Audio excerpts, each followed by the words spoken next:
Hey guys, so this is if you were in class or you missed some of the notes today. It's just a real quick video here. So we're talking about the sum of cubes and the difference of cubes. So these perfect cubes that we have along the side here, if you memorize these, anytime you see one of these numbers and you have a binomial, two terms, that is going to be your hint that maybe you should be using the difference or sum of two cubes. So I'm going to write this as a cubed plus hmm, b cubed. Okay.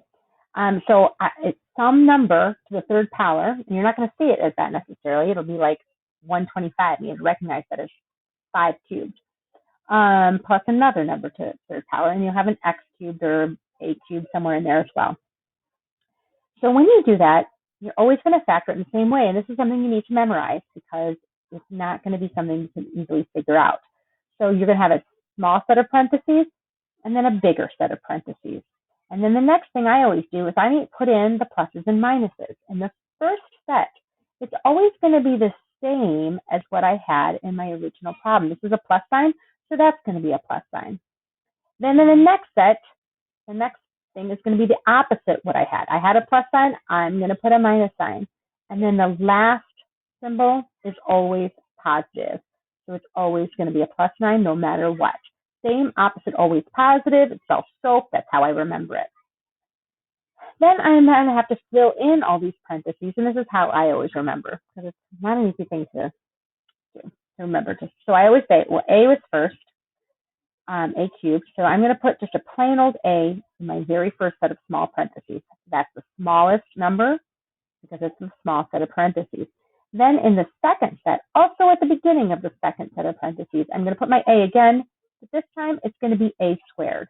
So A times A, whatever that was. And then I'm going to do the same thing with the B. The B goes in the back right here. In the small set of parentheses, it's just B. So if b cubed was 125, I just put the 5 there. And then also in the back, I'm going to put b squared at the very end. So you can see how it's lining up. Then the last thing is going to be that middle term in the second set of parentheses, the one that's negative. It's going to take the a times the b. Oh, that looks messy. But that's what it is, a times b. Going back to the original a and b, not the a squared and b squared. So that's how I always fill it out. So let's take a look at this problem. I have to identify my perfect cubes. So a is 8x cubed. So 8 is 2 cubed. So this is 2x all cubed, right? Because that 2 would get cubed to become 8, the x cubed become x cubed. Plus, and then my b is that 125, so that is 5 cubed. So we can see how that 8x cubed plus 125 is a sum of two separate cubes.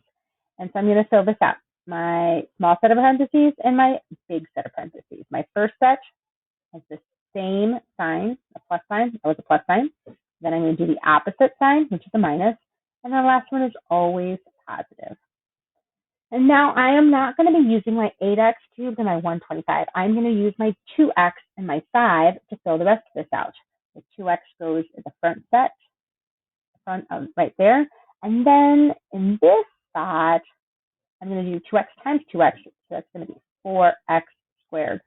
Don't just write it 2x squared. 2 times 2 is 4. X times x is x squared.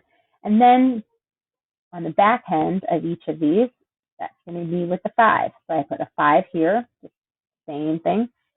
And 5 times 5 is 25. All right, and then in that middle term, that's where I'm going to take my 2x times my 5. 2x times 5 is 10x, so I put it right there. And my factored version of 8x cubed plus 125 is 2x plus 5 times 4x squared minus 10x plus 25. So that is my answer. And that's the sum of two cubes.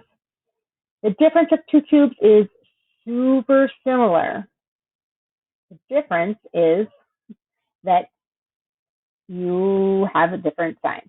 So again, it's going to be a cubed minus now your b cubed.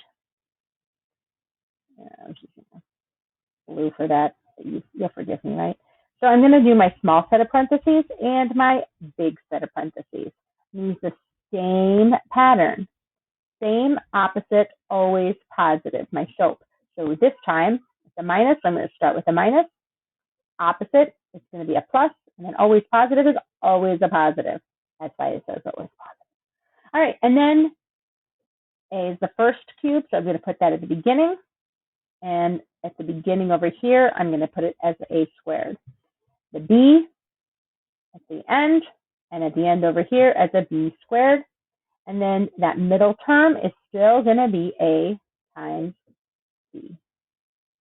So we can fill out all those pieces the same way. The only difference is where the pluses and minuses are. But if you follow that SOAP rule, you'll get it. So let's identify for this example what A is. 27 is 3 to the third power. So I'm going to write that as 3x